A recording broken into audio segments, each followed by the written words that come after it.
Hello guys! So today is the big day. Big day! Today is the big day. So papunta na kami ng Davao.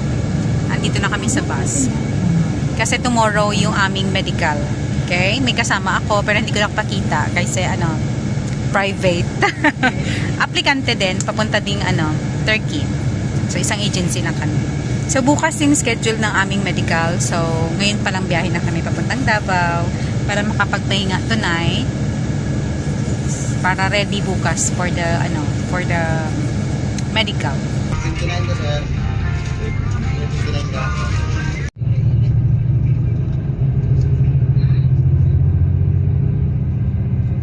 So guys, it's what time na sis? It's 5:58 in the morning here in Davao City.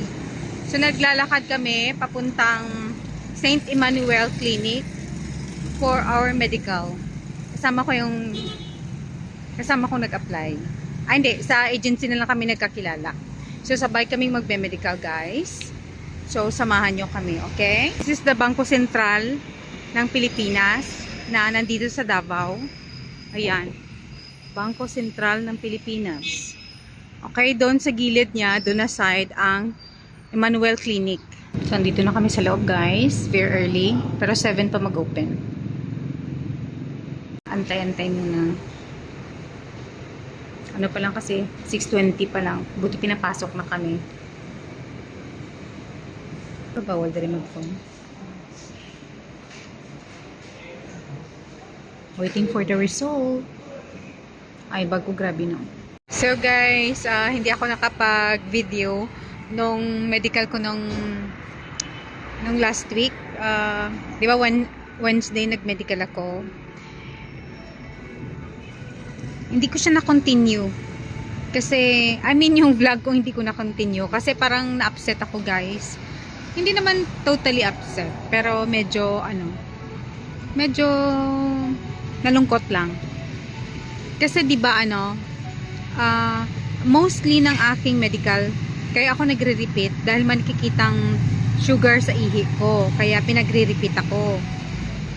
So this time, walang nakita na sugar. Ang problema lang is, nag-declare ako na meron akong diabetic ako. So, nagtitake ako ng medicine. Kasi pag medical, diba, ina-ask ka, may tinitake ka bang mga medicines, like for high blood, for whatever, mga ganun. So, nag-declare ako na may iniinom akong for my blood sugar. So, ayun guys, kahit walang nakitang sugar dun sa ihi ko, kasi may kasabay ako na nag-repeat siya kasi may nakita na sugar sa ihi niya. So, pinag-repeat siya. Ako naman, walang nakita. Ang problema is, nag-declare ako na may iniinom akong gamot, diba, for my diabetes. So, yun. Friday, diba, nagharap kami ng doktor kasi nung Thursday yung aking medical. So, lahat ng findings, okay, except nga dun sa aking history ng diabetes. So, yun, sabi ng doktor, mag-FBS ka. So, Friday yun, diba? So, sarado sila dito sa Sabado. So, bumalik ako kahapon, Sunday. So, Monday ngayon. Yung ginawa ko ng Friday, umuwi ako ng Coronadal. Nag-duty pa rin ako, kinagabihan, straight. Hindi na ako natulog. 1 hour yung tulog ko sa bus. Tapos, pagdating ko ng bahay, mga past 6, hindi na ako nakatulog. Mga 8 kasi, kailangan ko na ding umalis ng bahay. Pupunta ng work. So, ito na nga. Waiting ako sa result ko ngayon. Nakuhaan ako ulit ng dugo for FBS. Kasi yung medical ko nung Thursday, walang FBS yon. So, ngayon, pinag-FBS ako. Sana nga guys na mababa yung aking blood sugar. Kasi nag-test ako kanina mga alas 5:30 or 5:45, something like that. Dun sa tinuluyan ko, sa Damorvi. Yun. Mababa naman, nasa 97 lang, pero hindi ko lang alam pagdating dito, 'di ba? Baka iba yung iba yung mechanics. Syempre iba yung nila. Siguro hindi naman siya magkakalayo. Pero sana nga guys, para hindi na ako absent na naman. Kasi kung may gagawin na naman ulit later, baka mamayang gabi absent na naman ako. So susunod na araw i-terminate na ako, yung ganun. Yung ganun ang kinakatakutan ko.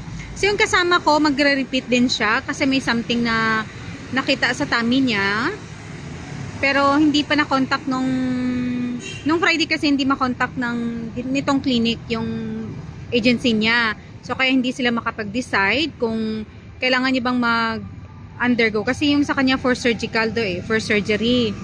So hindi sigurado kung magsa-surgery siya today, this Monday, or what, okay? Or kailangan lang pumunta ng doktor or whatever. So yun, update ko kayo ulit mamaya. Sana okay na yung result. Kasi yung agency sa Turkey, nagmamadali na. By the way guys, yung binayaran ko dito, pag wala kayong repeat, wala kayong babayaran. Kasi nga, di ba, amo yung magbabayad ng medical. So, since I'm 41 above, kasi pag 40 plus pataas na may ECG na. So, yun yung babayaran nyo. Hindi yun kasali sa package na binayaran ng agency or ng amo. So, yung ECG is 250 pesos lang naman plus yung platelet count. Platelet blood count, yung ganon. So, 100 yon. So, yung 350 yung binayaran ko ng Thursday. Plus ngayon, yung FBS ko na 300 pesos. So, yun yung binayaran ko sa aking medical. Okay? So, the rest, yung medical na binabayaran natin dati sa phase 1 na medical is 5,500. So, dito is libre. Libre sa employer.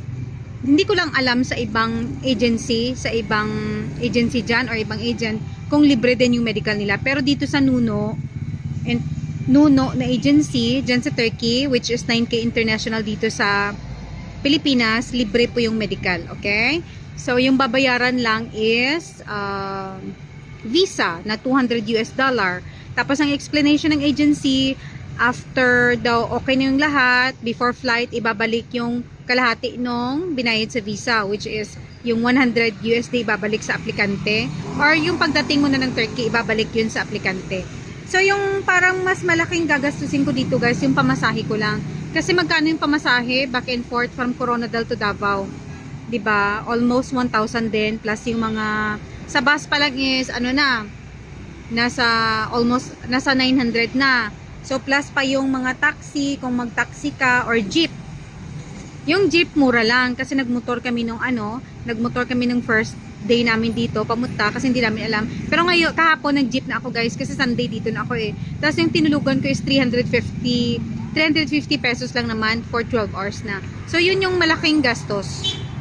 Kaya ayoko muna mag-resign, kasi para may panggastos muna ako ng aking, yung mga pang-aasikaso ko, sa aking medical papunta dito sa Davao, or yung papunta ko ng Manila, visa appearance, yung ganon. So yun, update ko kayo later. Okay? Fit to work na ko! Salamat. Pasa lang daw nila sa agency, so hindi ko na kailangan i-wait yung doktor. So fit to work na.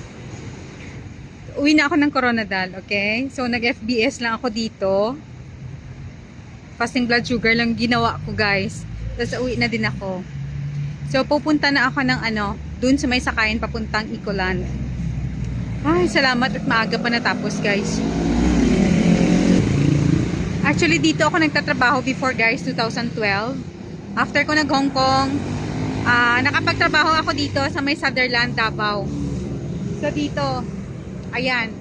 So, sa likod niya lang yung clinic. Andyan lang yung clinic, oh. Likod ng Sutherland. Tapos andyan yung Bangko Sentral. So mabilis lang siya hanapin if ever na hindi kayo taga Davao, halimbawa taga Jansan kayo, Coronadal, mabilis lang siya hanapin guys. Okay? Sige lang tuturuan ko kayo kung from Ecoland kung ano yung sasakyan na jeep pag may time. So guys,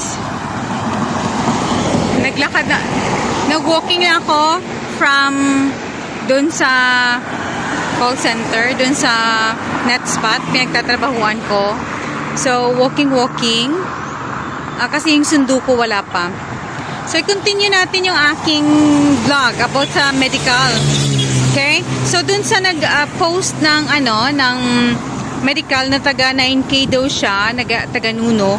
Yung sinabi niya guys dati dun sa vlog niya is, yung medical daw pag 9K or Nuno agency is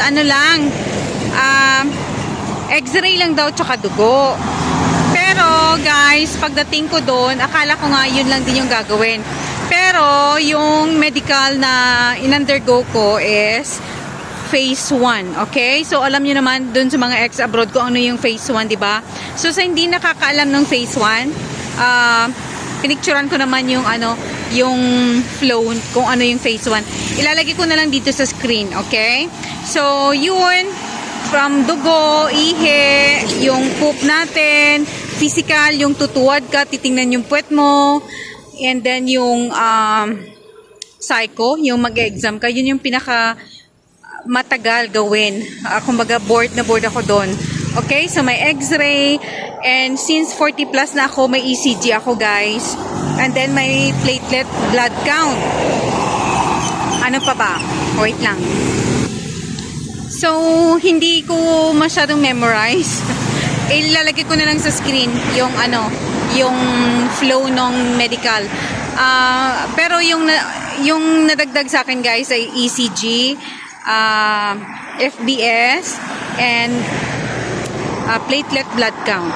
Okay? So, yun yung nadagdag sa aking medical. So, advice ko dun sa mga matataas yung blood sugar na may mga history ng diabetes.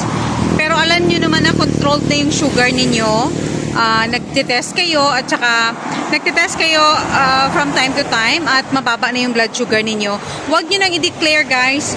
Huwag nyo nang sabihin na may medication kayo ng diabetes or may medication kayo ng high blood ninyo kung alam nyo naman na controlled na. Kasi dyan na naman kayo matatagalan, okay? Kagaya nung sa akin, normal na yung blood sugar ko. Pero, pinag-FBS talaga ako guys. So, yun naman yung binalikan ko.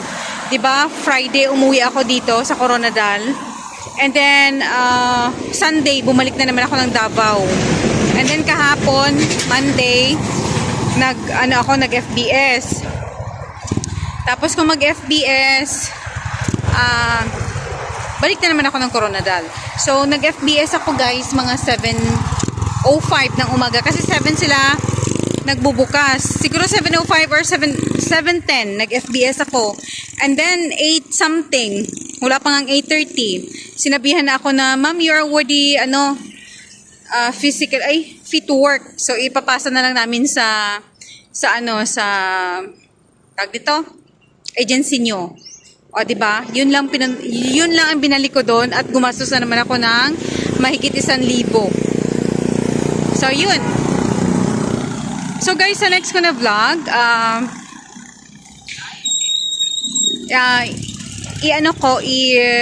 isa-isahin ko yung kung magkano yung gastos, okay? Magkano yung gastos. Kasi, hindi naman siguro next vlog.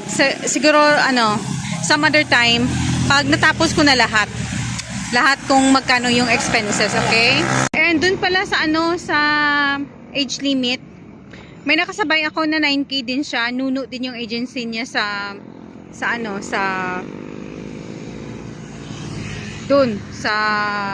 Turkey.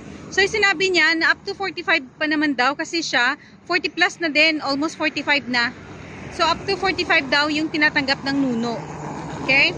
So yun, dun sa mga hopeless na 43 something, try nyo pa din magpasa ng intro video tsaka CV ninyo. Kasi malay ninyo, di ba? Pagbigyan kayo, yung ganun. Huwag mawala ng pag-asa, guys. Thank you so much sa panonood. Samahan nyo ako sa aking journey, okay? Papuntang Turkey!